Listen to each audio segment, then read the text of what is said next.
আমার ভাই ও ভাবির ৬ বছর ধরে সন্তান হচ্ছিল না। আমার তালাকের কারণে আমি আমার মায়ের বাড়িতেই থাকছিলাম। হঠাৎ আমার ভাইয়ের আমার দিকে এমন নজর পড়ল যে সে আমাকে ভাবির জায়গায় এনে এক নয় অনেক রাত ভাবি ভেবে আমার সাথে। নমস্কার বন্ধুরা, আজকের এই গল্পে আপনাদের স্বাগতম। আমার নাম আরোহী এবং আমি তালাকপ্রাপ্ত।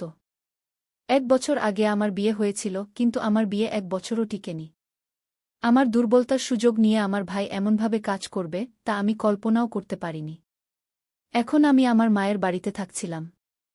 মায়ের বাড়ির এক-একটি দিন আমার জন্য ভারী হয়ে উঠছিল, কারণ মা, বাবা এবং ভাইয়ের তিরস্কার দিন দিন বাড়ছিল। তাদের ধারণা ছিল, আমি যদি এভাবে বাড়িতে পড়ে থাকি তাহলে ভাইয়ের দ্বিতীয় বিয়ে হবে না। তারা আমাকে ক্রমাগত অন্য কোথাও চলে যেতে বলছিল। আমার বাধ্যবাধকতা ছিল, তাই আমি তাদের কথা শুনতাম, কারণ আমি নিজের ইচ্ছায় লাভ ম্যারেজ করেছিলাম এবং তা ১ বছরও টিকেনি। একদিন আমার চাচাতো ভাই মোহনের ফোন এল। মোহন আমাকে তার বাড়িতে ডাকল। সেও জানত যে তার মামামামির স্বভাব কতটা নিষ্ঠুর। সে বলল, দিদি, আপনি আমাদের বাড়ি চলে আসুন, এখানে আপনি শান্তি পাবেন। আমি আমার বিবাহিত জীবন বাঁচানোর অনেক চেষ্টা করেছিলাম, কিন্তু আমার স্বামী কানের কাছে ছিল। তার পরিবার তার মনে আমার সম্পর্কে ভুল ধারণা ঢুকিয়ে দিয়েছিল। সেই কথা শুনে সে আমাকে তালাক দিল। আমার বিয়ে হয়েছিল ২৫ বছর বয়সে এবং ২৬ বছর বয়সে তালাক হয়ে গেল। যাই হোক, আমি সেই সব কথা বারবার মনে করতে চাইনি। তাই যখন মোহন আমাকে ফোন করে তার বাড়ি ডাকল, সেই রাতে আমি সিদ্ধান্ত নিলাম যে আমি আর আমার মায়ের বাড়িতে থাকব না। আমি আমার জিনিসপত্র গুছিয়ে নিলাম এবং বাসে চড়ে তার বাড়ির দিকে রওনা হলাম। যাই হোক, মা বাবা আমাকে বাড়িতে চাইছিলেন না, তাই কয়েকদিনের মধ্যে আমার মেজাজ বদলে যাবে এই ভেবে আমি মোহনের বাড়ি চলে গেলাম। মোহনের বিয়ে হয়ে গিয়েছিল। তার স্ত্রীর নাম প্রিয়া। গত ৬ বছর ধরে তারা দুজনেই শহরে থাকছিলেন। তাদের সুখী সংসার ছিল, কিন্তু বিয়ের ৬ বছর পরও তাদের সন্তান হয়নি। যার সাথে আমি বাচ্চাবেলায় খেলেছিলাম, যাকে আমি ভাই বলে ডাকতাম, তার সাথে এক রাত এমনও আসতে চলেছে যে আমি তার সাথে তার বিছানায় থাকব, এই ভাবনা আমি স্বপ্নেও ভাবিনি। মোহন ও তার স্ত্রী আমাকে খুব আনন্দের সাথে স্বাগত জানালেন। যেমন তিরস্কার আমি আমার নিজের পরিবার থেকে পেয়েছিলাম, তা মোহনের বাড়িতে একদম পেলাম না। সেখানে ভাবি আমার খুব যত্ন নিচ্ছিলেন। আমার কি চাই কি চাই না তা তিনি দেখছিলেন। সেই সুখের পরিবেশে থাকা আমাকেও ভাল লাগছিল। দেখতে দেখতে মোহনের বাড়িতে আমার ৫ দিন হয়ে গেল। এই ৫ দিনে আমি তাদের দুজনের মধ্যে একবারও ঝগড়া হতে দেখিনি। কিন্তু এখন আমার কারণে তাদের বাড়িতে ঝগড়া না হয়, তাই আমি মোহনকে বললাম, আমার এখন বাড়ির জন্য রওনা হওয়া উচিত। সম্ভবত আপনাদেরও আমার কারণে সময় মিলছে না গিয়েতে। মোহন বলল, এখন সময় মিলবে না কেন? আমাদের বিয়ে হয়েছে ৬ বছর। মোহন আমাকে আরও কয়েক দিন তার বাড়িতে থাকার অনুরোধ করল এবং আমি তার অনুরোধ ফিরিয়ে দিতে পারলাম না। সেই দিন রাতে হঠাৎ আমি কারও আওয়াজ শুনতে পেলাম। আমার ঘর মোহনের ঘরের পাশেই ছিল। আমি যেই ঘর থেকে বের হলাম, মোহন ভাইজের ঘর থেকে আওয়াজ আসতে লাগল। সেই অদ্ভুত আওয়াজ সম্ভবত ভাবিরই ছিল। রাতের বেলা ভাবির এমন আওয়াজ কেন আসছিল তা আমি ভালোভাবেই বুঝতে পারছিলাম, কারণ একসময় আমারও বিয়ে হয়েছিল। সেই আওয়াজ শুনে হঠাৎ আমার স্বামীর কথা মনে পড়ল। আমার মনে অনাকাঙ্ক্ষিত অনুভূতি জন্ম নিতে লাগল। তখন আমি আমার ঘরে গিয়ে কানে তুলা দিয়ে ঘুমিয়ে পড়লাম, যাতে সেই আওয়াজ না শুনতে পাই এবং আমার চোখের সামনে অনাকাঙ্ক্ষিত দৃশ্য না আসে। পরের দিন ভাইয়ের বাড়িতে ভাবির মামি এসেছিলেন। ভাবির মামি কথা প্রসঙ্গে বললেন, প্রিয়া, তুমি আমাদের কখন দাদি বানাবে? তোমার ভালো খবর কখন শুনব? তার মামির প্রশ্ন শুনে প্রিয়ার মুখ খারাপ হয়ে গেল। তখন মোহন ভাই বলল, আমাদের ফ্যামিলি প্ল্যানিং আছে, কিন্তু এখনই আমরা সে বিষয়ে ভাবিনি। যেই প্রিয়া ভাবির মামি চলে গেলেন, প্রিয়া ভাবি মুখ ভার করে নিজের ঘরে চলে গেলেন। প্রিয়াকে তার মামির প্রশ্ন এত খারাপ লাগল কেন তা আমি বুঝতে পারলাম না। প্রিয়া আমাকে খুবই দুঃখিত দেখাচ্ছিল, তাই আমি তার পিছনে পিছনে তার ঘরে গেলাম। সেখানে আমি তাকে কাঁদতে দেখলাম। প্রিয়াকে কাঁদতে দেখে আমি বললাম, প্রিয়া, তুমি কি তোমার মামির প্রশ্নের কারণে কাঁদছ? এতে কান্নার কি আছে? মোহন তাদের বলে দিয়েছে যে তুমি আমাদের পরিবার পরিকল্পনা আছে এবং তোমরা সেভাবেই চলছ, এতে খারাপ লাগা বা কান্নার কোনো কারণ নেই। এখন তুমি শহরে থাকো, তাই তোমার চিন্তাভাবনাও উন্নত হবে। শহরের মানুষ সবকিছু ভেবেচিন্তে করে এবং আজকাল সন্তান নেওয়া এত সহজ নয়, খরচও অনেক বেড়ে গেছে। আমি বলছিলাম, এমন সময় প্রিয়া হঠাৎ আমার কাঁধে মাথা রেখে জোরে জোরে কাঁদতে শুরু করল। তারপর আমি তার চোখের জল মুছে দিয়ে তাকে আশ্বস্ত করে জিজ্ঞাসা করলাম, প্রিয়া ভাবি, তোমার কান্নার কারণ আমার কাছে অন্য কিছু মনে হচ্ছে। যাই হোক, তুমি আমাকে বলো। তুমি আমাকে তোমার বন্ধু ভেবে সব বলতে পারো। তখন প্রিয়া বলল, আরোহী, এখন যেহেতু তুমি আমাকে বন্ধুত্বের সম্পর্কে প্রশ্ন করেছ, আমি তোমাকে সত্যি উত্তর দেব। কিন্তু এটা শুনে তুমি ননদ হিসেবে নয়, বন্ধু হিসেবে বুঝবে। এটা প্রতিশ্রুতি দাও। ও আমি প্রিয়াকে প্রতিশ্রুতি দিলাম যে আমি তাকে বন্ধু হিসেবে বুঝব। তখন প্রিয়া বলতে শুরু করল, আমাদের কোনো পরিবার পরিকল্পনা নেই। সত্যি কথা হলো, আমি কখনো মা হতে পারব না। আমার মধ্যে এমন একটা সমস্যা আছে যে আমি মা হওয়ার উপযুক্ত নই। আমি প্রিয়াকে বুঝিয়ে বললাম, এতে এত চাপ নেওয়ার কি দরকার? তুমি একদম চাপ নিও না। আল্লাহর ইচ্ছা হলে সব ঠিক হয়ে যাবে। যদি তোমরা পিতামাতা হওয়ার সুখ চাও, তাহলে তোমরা অনাথ আশ্রম থেকে একটা বাচ্চা নিতে পারো। এতে তোমারও মাতৃত্ব মিলবে, আর সেই বাচ্চারও একটা ভালো জীবন হবে। এতে প্রিয়া বলল, যদি আমাদের বাচ্চা নিতে হতো, তাহলে আমরা অনেক আগেই নিয়ে ফেলতাম। কিন্তু আমরা এমন কিছু করতে চাই না। মোহন এবং আমি শুধু আমাদের নিজের বাচ্চা চাই। আমার মধ্যে যে সমস্যা আছে তা যদি সমাজে জানাজানি হয়ে যায়, তাহলে আমার খুব বদনাম হবে। আর আমরা তা চাই না। প্রিয়ার উত্তর শুনে আমি তাকে শুধু এতটুকু বললাম, তুমি তোমার চেষ্টা ছেড়ো না। একদিন না একদিন তুমি নিশ্চয়ই মা হবে। সেই দিন সন্ধ্যায় ভাই এবং প্রিয়া ভাবি আমাকে তাদের সঙ্গে একটা পার্টিতে নিয়ে যাওয়ার জিদ করতে লাগল। সেই পার্টি ছিল ভাইয়ের অফিসের এক বন্ধুর। আমি তাদের সঙ্গে যেতে রাজি হচ্ছিলাম না, কিন্তু প্রিয়া ভাবি বললেন, আমরা বাইরে যাচ্ছি, আর তুমি ঘরে একা থাকবে। আমি চাই না যে আমার প্রিয় ননদ ঘরে একা থাকুক। প্রিয়া ভাবি আমাকে এত জোরাজুরি করল যে আমাকে প্রস্তুত হয়ে তাদের সঙ্গে যেতেই হল। যখন আমি প্রস্তুত হয়ে আমার রুম থেকে বেরিয়ে এলাম, তখন প্রথমে ভাই আমার প্রশংসা করল। ভাই বলল, আরোহী, তুমি খুব সুন্দর দেখাচ্ছ। অনেক দিন পরে আমি এভাবে প্রস্তুত হয়েছি। ভাইয়ের পরে প্রিয়াও আমার প্রশংসা করল। কিছুক্ষণের মধ্যে আমরা সেই পার্টিতে পৌঁছে গেলাম। পার্টিতে পৌঁছে ভাইয়ের পরিচিত লোকেরা এসে প্রিয়া ভাবিকে একই প্রশ্ন করছিল, আপনি গুড নিউজ কখন দেবেন? প্রিয়া ভাবি সবাই এর মাধ্যমে এর অর্থ কী? আমি তাদের একটি বিপরীত প্রশ্ন করেছিলাম, যার উত্তরে তিনি বললেন, তুমি এখন আমাকে প্রতিশ্রুতি দিয়েছ, তাই তুমি আমাকে না বলতে পারবে না। তারপর প্রিয়া ভাবি বলতে লাগলেন, আরোহী, গত 6 বছর ধরে আমি মা হওয়ার জন্য ব্যাকুল হয়ে আছি। এ পর্যন্ত আমরা হাসপাতালে লক্ষাধিক টাকা খরচ করেছি, কতগুলি ইনজেকশন ও ওষুধ আমি নিয়েছি, কিন্তু কোনো লাভ হয়নি। আমার ইচ্ছা, আমার ও মোহনের সন্তান তোমার গর্ভে বেড়ে উঠুক, আর মোহন ও তোমার সন্তান আমার গর্ভে। আমি জিজ্ঞাসা করলাম, তাহলে? আমার কথা শুনে প্রিয়া ভাবি বললেন, এর মানে হল, যতদিন তুমি গর্ভবতী না হও, ততদিন তুমি কিছু রাত মোহনের সাথে কাটাবে। প্রিয়া ভাবির কথা শুনে আমার পায়ের নিচে মাটি সরে গেল। যার সাথে আমি ছোটবেলায় খেলেছি, যাকে কাল পর্যন্ত আমি ভাইজা বলে ডেকেছি, আজ তার স্ত্রী আমাকে তার সাথে রাত কাটানোর প্রস্তাব দিচ্ছে। আমি প্রিয়া ভাবিকে বললাম, আপনি কি সচেতন? আপনি কি বুঝতে পারছেন আপনি কি বলছেন? তিনি উত্তর দিলেন, হ্যাঁ, আমি সব ভেবেচিন্তেই বলেছি। তোমাকে এই কাজ বিনামূল্যে করতে হবে না। সেদিন প্রিয়া ভাবি আমাকে বললেন, মোহন ও আমি তোমাকে 1 লাখ টাকা দেব এবং একটি বাড়িও দেব। আমরা জানি তোমার বাবা মা ও ভাই তোমাকে অনেক কষ্ট দেয়। ভাবির এই কথা আমাকে ভাবতে বাধ্য করল। আমার নিজের একটি বিউটি পার্লার খোলার ইচ্ছা ছিল, যাতে আমি নিজে উপার্জন করতে পারি এবং সুখে জীবনযাপন করতে পারি। আমি বেশি দিন বাবা মায়ের উপর নির্ভর করে থাকতে পারতাম না। আমি তাদের কাছ থেকে 1 লাখ নিয়ে একটি ছোট পার্লার কোর্স করেছিলাম, কিন্তু বড় পার্লারের জন্য প্রফেশনাল কোর্স করা প্রয়োজন ছিল। এই টাকা দিয়ে আমি একটি ভালো ও ব্যয়বহুল প্রফেশনাল কোর্স করতে পারতাম। শুধু তাই নয়, আমি আমার বড় পার্লারও খুলতে পারতাম, যেখান থেকে আমার ভালো আয় শুরু হতো। শেষ পর্যন্ত আমি ভাবির দেওয়া প্রস্তাব মেনে নিলাম এবং তাদের সন্তান জন্ম দিতে রাজি হলাম। কিন্তু আমি ভাবিকে জিজ্ঞাসা করলাম, এইসব বিষয়ে ভাইজাও কি জানেন? তখন ভাবি বললেন, তোমার ভাইজাও এজন্য রাজি আছে। আর হ্যাঁ, আজ থেকে তাকে ভাইজা বলে ডেকো না, তাকে মোহন বলে ডাকো। তারপর তিনি আমাকে ভাইয়ারের ঘরে নিয়ে গেলেন। আমাকে দেখে ভাইয়া দাঁড়িয়ে গেলেন। ভাবি তাকে দেখে হ্যাঁ সূচক মাথা নাড়লেন। তারপর ভাইজা আমাকে জিজ্ঞাসা করলেন, আরোহী, তুমি কি সত্যিই রাজি?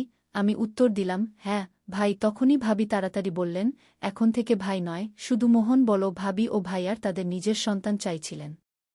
ভাবি মা হতে বড় ত্যাগ স্বীকার করার সিদ্ধান্ত নিয়েছিলেন।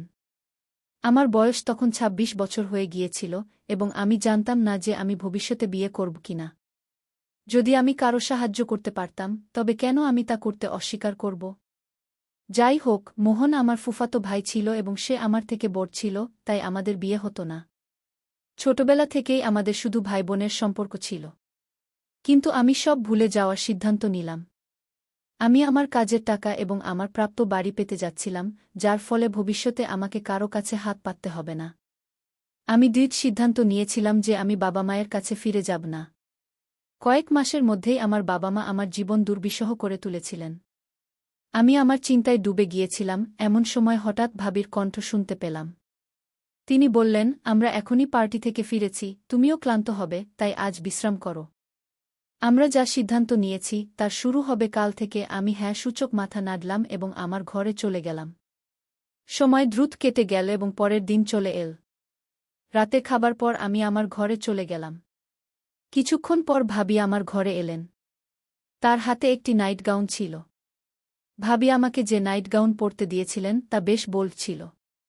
ভাবি বললেন, মোহন আমার ছাড়া অন্য কোনো মেয়ের দিকে তাকায় না, কিন্তু এখন সে যাই করবে তা আমাদের দুজনের সম্মতিতেই করবে। আমি জানি সে তোমার কাছে আসতে কতটা সংকোচ বোধ করে। তোমাকে এই বোল্ড নাইট গাউনে দেখলে তার সংকোচ দূর হয়ে যাবে, তাই আমি তোমাকে এই পোশাক দিচ্ছি। তুমি এই পোশাকে দেখলে সে তোমার প্রতি আকৃষ্ট হবে। ভাবির কথা মতো আমি সেই হট গাউন পরলাম। তার ঘরে যাওয়ার আগে ভাবি বললেন, মনে রেখো, এটা শুধু একটি ডিল। এই ডিল ছাড়া অন্য কোনো চিন্তা মাথায় আনো না। সেই মুহূর্তে আমি শুধু আমার ভবিষ্যতের কথা ভেবে মোহনের কাছে যাচ্ছিলাম। আমি হ্যাঁ সূচক মাথা নাড়লাম এবং ভাবির সাথে তার ঘরে চলে গেলাম। মোহন তার ঘরে কোথাও দেখা যাচ্ছিল না, সে হলে ছিল না। ভাবি তাকে তার ঘরে ডাকলেন, তখন সে বাথরুমে ছিল। তারপর ভাবি বললেন, আরোহী ঘরে এসেছে। এতে মোহন বলল, আমি ফ্রেশ হয়ে আসছি।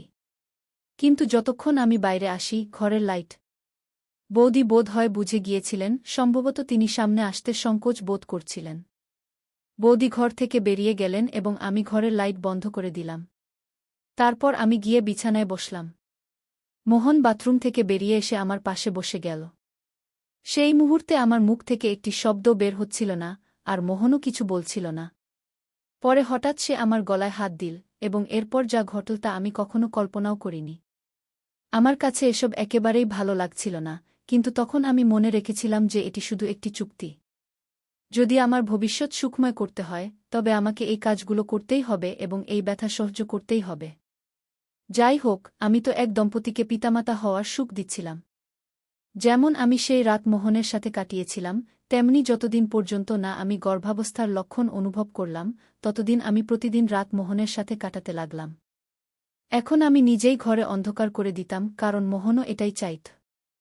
দেখতে দেখতে পুরো 1 মাস পর আমি গর্ভাবস্থার লক্ষণ অনুভব করতে লাগলাম। আমার তীব্র খাবার ইচ্ছা এবং মাথা ঘোরা শুরু হল। মোহনের এক বন্ধু ডাক্তার ছিলেন মোহন, তিনি আমাকে চেকআপের জন্য তার বন্ধুর হাসপাতালে নিয়ে গিয়েছিলেন। ডাক্তার আমাকে গর্ভবতী হওয়ার সুখবর দিলেন, যা শুনে মোহন এবং প্রিয়া ভাবির মুখে আনন্দ দেখার মতো ছিল। আমিও তাদের আনন্দে শরিক ছিলাম। এখন ভাবি এবং মোহন আগের চেয়ে বেশি আমার যত্ন নিতে শুরু করেছিলেন। মোহনের আমার প্রতি চিন্তা অনেক বেড়ে গিয়েছিল। সে সব আত্মীয় স্বজনকে জানিয়ে দিয়েছিল যে ভাবি গর্ভবতী। তাদের উপর যে বড় দাগ ছিল তা শীঘ্রই মিটে যাচ্ছিল। তারা যদিও তাদের স্ত্রীর সন্তান হওয়ার অজুহাত তৈরি করছিলেন, কিন্তু গ্রামে কিছু মহিলা ভাবিকে বন্ধা বলতে শুরু করেছিল। দ্রুততার সাথে তাদের হাতে তাদের সন্তান দিয়ে তাদের এই তিরস্কার থেকে মুক্তি দিতে হবে। শহরে তাদের বাড়িতে বেশি আত্মীয় আসত না, যারা আসত মোহন তাদের ফোনেই টালবাহানা করে দিত। এখন তো মোহন অফিসে যাওয়ার সময় বাড়ি বাইরে থেকে তালা দিয়ে দিত, যাতে কেউ বাড়িতে এলে তালা দেখে ফিরে যায়। এভাবে করলে আমি কারো সামনে আসতে পারতাম না এবং ভাবির পেট দেখানোর প্রশ্নই উঠত না, যাতে তাদের কারো প্রশ্নের মুখোমুখি হতে না হয়। কখনো কখনো ভাবি বাইরে কিছু কিনতে যেতেন, এর জন্য তিনি অনলাইনে নকল পেট অর্ডার করেছিলেন, যা বাইরে যাওয়ার সময় তিনি তার পেটে লাগিয়ে নিতেন, যাতে তিনি গর্ভবতী দেখায়। ভাবি আগে থেকেই পরবর্তী প্রস্তুতি নিয়ে রেখেছিলেন। আমি আমার বাবা মাকে বলেছিলাম যে আমি শহরে চাকরি করছি, তাদের বাড়িতে ফিরে যাওয়া আমার জন্য ঠিক হবে না, এবং এই বিষয়টি আমি আগেই বুঝে ফেলেছিলাম। প্রথম 4 মাস ডাক্তার খুব সতর্ক থাকার পরামর্শ দিয়েছিলেন। ধীরে ধীরে 5ম মাসও কেটে গেল এবং 6ষ্ঠ মাস শুরু হয়ে গেল। এখন আমার পেট দেখা যাচ্ছিল। যেদিন থেকে আমি গর্ভবতী হয়েছিলাম, মোহন এবং ভাবি আমাকে তাদের রুমে থাকার জন্য দিয়েছিলেন, কারণ সেখানে এসি ছিল। তারা আমাকে সব ধরনের সুবিধা দিচ্ছিলেন। হঠাৎ এক রাতে আমার মনে হতে লাগল কেউ বারবার আমার কাছে আসছে। এক রাতে আমি দেখলাম মোহন আমার পেটের কাছে বসে আছে, সে আমার পেটে হাত বুলাচ্ছিল। সে একজন বাবা ছিল যে তার সন্তানকে অনুভব করছিল, তাই আমি তাকে কিছু বলিনি। কিছুদিন এভাবেই চলতে থাকল। গর্ভাবস্থার কারণে কখনো কখনো রাতে আমার ঘুম আসত না, এবং হঠাৎ করেই রুমের ছোট লাইটও বন্ধ হয়ে যেত। তখন আমার মনে হতো কেউ আমার কাছে আসছে। আমার কাছে আসা কেউ নয়, মোহনই ছিল। সেই বাড়িতে পুরুষ একমাত্র সেই ছিল। সে আমার পেটে হাত বুলাতে বুলাতে হঠাৎ করেই আমার খুব কাছে চলে আসত এবং আমার সাথে উপরে নিচে হাত পা চালানোর চেষ্টা করত। এক রাতে সে আমার সাথে অস্বাভাবিক আচরণ করার চেষ্টা করল। আমি এ বিষয়ে ভাবিকে জানালে তিনি বললেন, তুমি কিছু বকচ্ছ? মোহন রোজ আমার কাছে ঘুমায়, সে আমার চেয়েও বেশি আমাদের সন্তানের যত্ন নেয়। যদি সে তোমার সাথে কিছু করত, তাহলে তুমি আমার সামনে দাঁড়িয়ে এত কথা বলতে পারতে না। ভাবি আমার কথা মিথ্যা মনে করেছিলেন, কিন্তু এখন মোহন রোজ আমার কাছে আসতে শুরু করেছিল। ভাবি আমাকে বোঝানোর চেষ্টা করেছিলেন যে এটি শুধু আমাদের চুক্তি, কিন্তু তিনি তার স্বামীকে এটা বোঝাতে ভুলে গিয়েছিলেন। কি মোহন কি আমার প্রতি ভালোবাসা অনুভব করতে শুরু করেছিল? যদিও সে আমার প্রতি ভালোবাসা অনুভব করতে শুরু করেছিল, কিন্তু আমি তাকে ভালোবাসতাম না। এক রাতে মোহন আবার আমার রুমে এল, তখন রুমে সম্পূর্ণ অন্ধকার ছিল। সে আমার কাছে এসে আমার শরীরে হাত বুলাতে লাগল। আমি বারবার তাকে দূরে সরিয়ে দিচ্ছিলাম, কারণ আমার ভারী পেট সামলাতে পারছিলাম না, এবং ঠিক তখনই মোহনের অস্বাভাবিক আচরণ শুরু হয়ে গেল। আমার মনে নানা রকম চিন্তা আসছিল। আমি বারবার তাকে বলছিলাম, তুমি কি করছ? কিন্তু সে কিছু না বলে তার কাজ চালিয়ে যাচ্ছিল। সে আমার শরীরে হাত বুলাতে বুলাতে আমার বুক চেপে ধরল এবং নিচে হাত চালানো শুরু করল, যা আমাকে খুব কষ্ট দিচ্ছিল। পরের দিন সকালে যখন ভাবি আমার রুমে এলেন, তখন সকাল ৮টা বেজে গিয়েছিল। আমার বিছানা থেকে উঠতেও কষ্ট হচ্ছিল। ভাবি আমার অবস্থা দেখে আমার কাছে এসে আমাকে বিছানা থেকে উঠতে সাহায্য করলেন। তখন আমার পেটে খুব ব্যথা হচ্ছিল। যখন আমি উঠলাম, তখন দেখলাম আমার বিছানা নষ্ট হয়ে গেছে। ভাবিও এটা দেখে খুব ভয় পেয়ে গিয়েছিলেন। তিনি তড়িঘড়ি আমাকে হাসপাতালে নিয়ে গেলেন, যেখানে আমার চিকিৎসা শুরু হল। ডাক্তাররা আমার চেক আপ করলেন এবং ভাবিকে সেই কথাই বললেন যা আমি আগে থেকেই তাকে বলছিলাম। ডাক্তাররা সঠিক ওষুধ দিলেন, যাতে কিছুটা পরিস্থিতি নিয়ন্ত্রণে এল, কিন্তু ডাক্তার বললেন যে ভবিষ্যতে এমন হওয়া উচিত নয়, না হলে সন্তান এবং মা উভয়ের জীবনই বিপন্ন হতে পারে। গর্ভবতী মহিলার সঠিক যত্ন নেওয়া উচিত এবং ভুলবশত আবার যেন স্বামী তাদের সাথে এমন আচরণ না করে, এই কথা ডাক্তার ভাবির সামনে স্পষ্টভাবে বলেছিলেন। তারপর আমরা বাড়ি ফিরে এলাম। এখন ভাবি সম্পূর্ণ শান্ত ছিলেন। তারপরই আমি প্রথম কথা শুরু করলাম। আমি তাদের কিছুদিন আগে আমি ভাবিকে বলেছিলাম যে রাতে মোহন আমার ঘরে আসে, সে শুধু পেটে হাত বুলায় না, বরং আরও অন্যায় কাজ করার চেষ্টা করে। কিন্তু আপনি আমার কথা বিশ্বাস করেননি। আজ ডাক্তার যা বলেছেন তা থেকে আপনি বুঝে গেছেন যে আমি মিথ্যা বলছিলাম না। তখন ভাবি আমার কাছে ক্ষমা চাইলেন। তিনি বললেন, আরোহী, আমাকে ক্ষমা করে দাও। আমি তোমার কথা গুরুত্ব সহকারে নিইনি। পুরুষের স্বভাব কখনো বদলায় না, এটা আমি ভুলে গিয়েছিলাম। আমার নিজের ভালোবাসা এবং মোহনের উপর সম্পূর্ণ বিশ্বাস ছিল। আমি কখনো ভাবিনি যে সে এমন কিছু করতে পারে। আজ সকালে সে তাড়াতাড়ি অফিস চলে গিয়েছিল, তাই এই বিষয়গুলো তার সামনে আসেনি। কিন্তু এখন আমি তাকে রঙে হাতে ধরেই প্রশ্ন করব। ভাবি আমার পাশে দাঁড়ালেন। গর্ভাবস্থায় আমার সাথে কি কি ঘটছিল তা তিনি বুঝে ফেলেছিলেন। আমি নিজেও কখনো ভাবিনি যে মোহন এমন আচরণ করবে। গর্ভাবস্থায়ও আমি এমন অন্যায় কাজের শিকার হচ্ছিলাম। আজ রাতেও আমি আমার পেটে তার হাত অনুভব করছিলাম। কিছুক্ষণ পর মোহন আবার অস্তাচরণ শুরু করল। যখন সে আমার গাউন নিচে টানতে লাগল, আমি জোরে চিৎকার করতে শুরু করলাম। আজ মোহন সীমা ছাড়িয়ে গিয়েছিল। সে আমার মুখে হাত দিয়ে আমার আওয়াজ বন্ধ করার চেষ্টা করল। ঠিক তখন ঘরের লাইট জ্বলে উঠল। লাইট জ্বলামাত্র সে তার মুখে হাত দিয়ে আমার থেকে দূরে সরে গেল। আমি নিজেকে সামলে নিয়ে বিছানা থেকে উঠলাম। তখন আমি যে ব্যক্তিকে সামনে দেখলাম, তাকে দেখে আমার এবং ভাবির চোখ ছানাবড়া হয়ে গেল। কারণ সে মোহন নয়, বরং তার বন্ধু ছিল। কয়েক মাস আগে মোহন আমাকে এবং ভাবিকে তার সেই বন্ধুর বাড়িতে একটি পার্টিতে নিয়ে গিয়েছিল। সেই বন্ধুই আমার ঘরে ছিল। ভাবি তাকে জোরে থাপ্পড় মারলেন, তখন সে সব কথা বলতে শুরু করল। সে কিছু বলতে যাচ্ছিল, ঠিক তখন মোহন সেখানে চলে এল। মোহন তার বন্ধুকে দেখে হতবাক হয়ে গেল। সে তার বন্ধুর কলার ধরে তাকে সেখান থেকে নিয়ে যাওয়ার চেষ্টা করল, কিন্তু ভাবি মোহনকে থামালেন এবং বললেন, এটা এখানে কিভাবে এলো এবং কতদিন থেকে আসছে, আমি সব জানতে চাই। এই নিচকে আমি এখান থেকে যেতে দেব না। মোহন তার বন্ধুকে কিছু বলতে দিচ্ছিল না। মনে হচ্ছিল মোহনেরই এতে হাত আছে। ঠিক তখন ভাবির আওয়াজ এত জোরে হয়ে গেল যে মোহনও এক কোণে গিয়ে দাঁড়িয়ে পড়ল। মোহনের বন্ধুর নাম ছিল ববলু। ভাবি তাকে প্রশ্ন করলেন, তখন সে বলতে শুরু করল। সে বলল, এই ঘরে আসার দ্বিতীয় রাস্তা প্রথমে আমাকে মোহনই দেখিয়েছিল। মোহনই আমাকে এই ঘরে নিয়ে আসত। আমি আরোহীর সাথে এই সব প্রথমবার করছি না। এই সব শুরু হয়েছিল আরোহীকে গর্ভবতী করার পর থেকে। তার পেটে যে বাচ্চা আছে সেটাও আমার। মোহন আমাকে তার সমস্যার কথা বলেছিল। সে আমাকে বলেছিল যে সে কখনো বাবা হতে পারবে না। এই সত্য যেন কখনো সামনে না আসে, তাই সে আমার সাহায্য নিয়েছিল। তার জায়গায় এসে আমি আরোহীকে গর্ভবতী করেছিলাম। তখন থেকে রাতে আরোহীর সাথে মোহন নয়, বরং আমি ছিলাম। ববলুর কথা শুনে ভাবি কাঁপতে শুরু করলেন।